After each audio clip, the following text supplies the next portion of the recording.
আসসালামু আলাইকুম। সংবাদে আপনাদের সবাইকে স্বাগত জানাচ্ছি। আমি ফিরোজ তোহা। শুরুতেই আরবে কেবলস সংবাদ শিরোনাম জানিয়ে দেব এই মুহূর্তে হাতে পাওয়া সর্বশেষ গুরুত্বপূর্ণ আপডেট বাংলা সংবাদ। শুরুতেই জানাবো, আওয়ামী লীগকে পলায়নপর রাজনৈতিক শক্তি হিসেবে আখ্যায়িত করেছেন বিএনপির স্থায়ী কমিটির সদস্য ডক্টর আব্দুল মঈন খান। তিনি বলেন, ৭১-এর ২৫শে মার্চের মতো গত ৫ই আগস্ট কাপুরুষের মতো পালিয়ে গেছে তারা। এবারে জানাবো, হবিগঞ্জে ৩ মাস পর ৯ জনের মরদেহ কবর থেকে উত্তোলনের আদেশ। হবিগঞ্জের বানিয়াচংয়ে বৈষম্য বিরোধী ছাত্র জনতার আন্দোলনে নিহত ৯ জনের মরদেহ কবর থেকে উত্তোলনের আদেশ দিয়েছেন আদালত। হবিগঞ্জের জুডিশিয়াল ম্যাজিস্ট্রেট বিচারিক আদালত মোহাম্মদ আব্দুল আলিম এ আদেশ দিয়েছেন। জানাবো, গণহত্যাকারীকে ১ ইঞ্চি জায়গাও দেওয়া হবে না, শফিকুল ইসলাম মাসুদ। বাংলাদেশ জামায়াতে ইসলামের কেন্দ্রীয় কর্মী পরিষদ সদস্য ও ঢাকা মহানগর দক্ষিণের সেক্রেটারি ডক্টর শফিকুল ইসলাম মাসুদ বলেছেন, গণহত্যাকারীকে বাংলাদেশে কেন পৃথিবীর কোনো জায়গায় ১ ইঞ্চি জায়গাও দেওয়া হবে না। ঢাকায় একটি আলোচনা সভায় তিনি একথা বলেন। তার দেওয়া বক্তব্যটি সামাজিক যোগাযোগ মাধ্যমে ইতিমধ্যেই ভাইরাল হয়েছে। এদিকে আগামীর বাংলাদেশ হবে ন্যায়বিচার, মানবাধিকার ও বাকস্বাধীনতার। অন্তর্বর্তী সরকারের প্রধান উপদেষ্টা ডক্টর মোহাম্মদ ইউনূস বলেছেন, আগামীর বাংলাদেশ হবে ন্যায়বিচার, মানবাধিকার এবং বাকস্বাধীনতার। দেশে সামাজিক ন্যায়বিচার প্রতিষ্ঠা রাষ্ট্র সংস্কারই সরকারের প্রধান চ্যালেঞ্জ। এজন্য সবাইকে ধৈর্য ধরবার আহ্বান জানিয়েছেন তিনি। এবারে থাকছে, বাংলাদেশে হিন্দু নির্যাতন নিয়ে কি বলেছিলেন মার্কিন গোয়েন্দা সংস্থার নতুন পরিচালক তুলসী। যুক্তরাষ্ট্রে নবনির্বাচিত প্রেসিডেন্ট ডোনাল্ড ট্রাম্প দেশটির ন্যাশনাল সিকিউরিটি এজেন্সির ডিরেক্টর হিসেবে তুলসী গ্যাবোর্ডকে বেছে নিয়েছেন। দেশটিতে হিন্দুদের বিষয় ধারাবাহিকভাবে সোচ্চার হতে দেখা গেছে এই সাবেক ডেমোক্র্যাটকে। এছাড়া অতীতে বাংলাদেশে হিন্দু নির্যাতনের বিরুদ্ধেও সোচ্চার ছিলেন তিনি।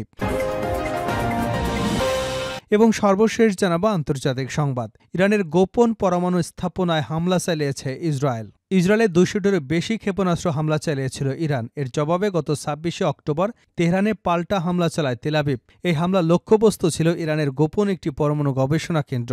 হামলাটি সফল হয় এবং কেন্দ্রটির ব্যাপক ক্ষতি হয়েছে। তখন এই খবর ইরান গোপন রাখলেও শুক্রবার মার্কিন গণমাধ্যম এক্সিওসের প্রতিবেদনে তা প্রকাশ করা হয়েছে।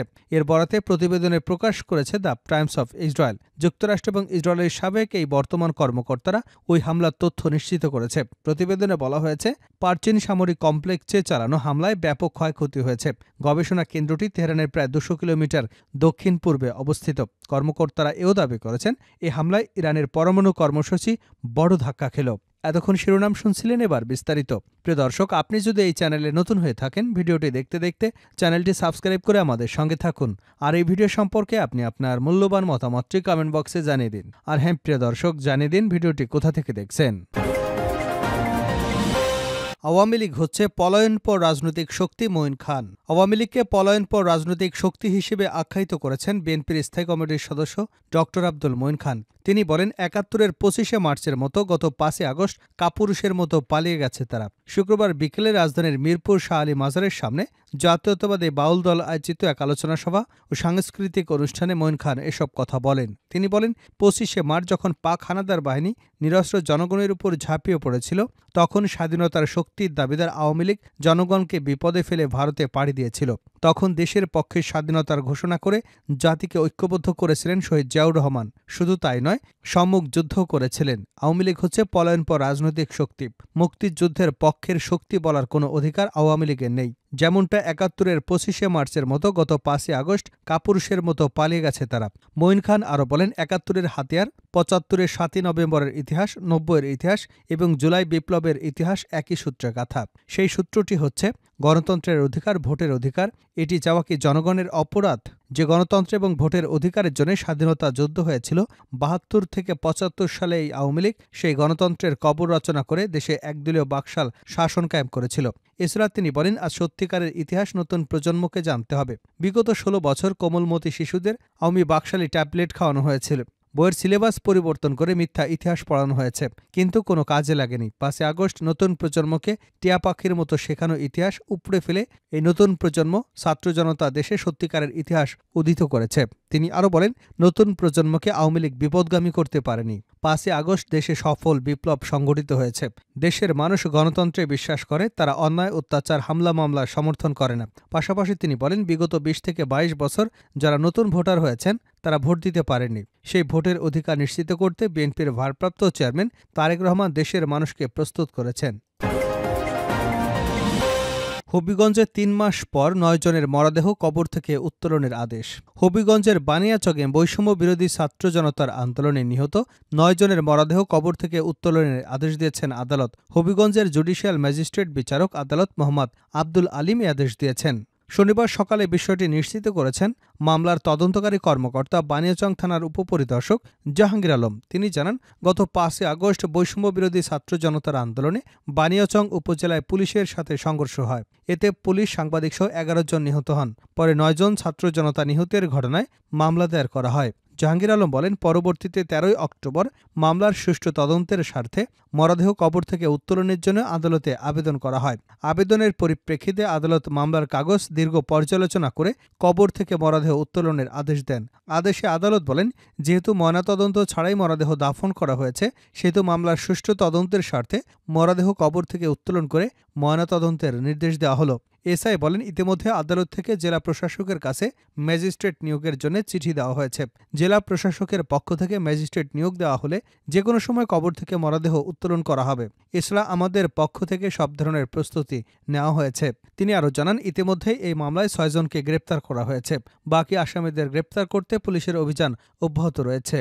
উল্লেখ্য, গত 5 আগস্ট সরকার পতনের এক দফা দাবিতে বানিয়াচংয়ে পুলিশের সাথে ছাত্র জনতার সংঘর্ষ হয়। এতে পুলিশের গুলিতে ঘটনাস্থলে 4 জন মারা যান। পরবর্তীতে হাসপাতালে নেওয়ার পর আরও 5 জন মারা যান।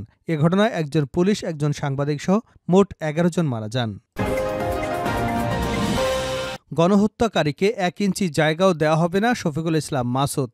বাংলাদেশ জামায়াতে ইসলামীর কেন্দ্রীয় কর্মী পরিষদ সদস্য ও ঢাকা মহানগর দক্ষিণের সেক্রেটারি ডক্টর শফিকুল ইসলাম মাসুদ বলেছেন, গণহত্যাকারীকে বাংলাদেশে কেন, পৃথিবীর আর কোনো জায়গায় 1 ইঞ্চি জায়গাও দেওয়া হবে না। ঢাকায় একটি আলোচনা সভায় তিনি একথা বলেন। তার দেওয়া বক্তব্যটি সামাজিক যোগাযোগ মাধ্যমে ভাইরাল হয়েছে।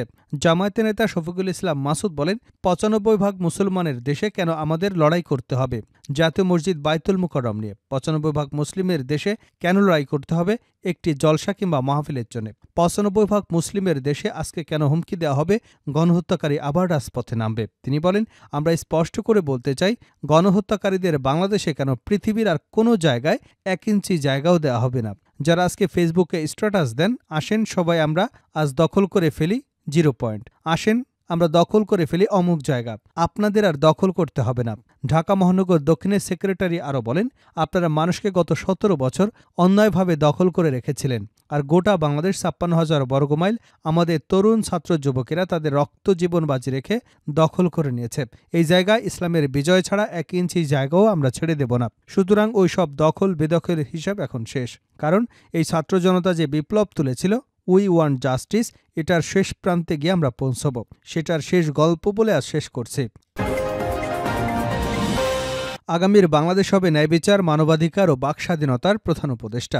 অন্তর্বর্তী সরকারের প্রধান উপদেষ্টা ডক্টর মোহাম্মদ ইউনূস বলেছেন, আগামীর বাংলাদেশ হবে ন্যায়বিচার, মানবাধিকার এবং বাকস্বাধীনতার। দেশে সামাজিক ন্যায়বিচার প্রতিষ্ঠা রাষ্ট্র সংস্কারই সরকারের প্রধান চ্যালেঞ্জ। এজন্য সবাইকে ধৈর্য ধরবার আহ্বান জানিয়েছেন তিনি।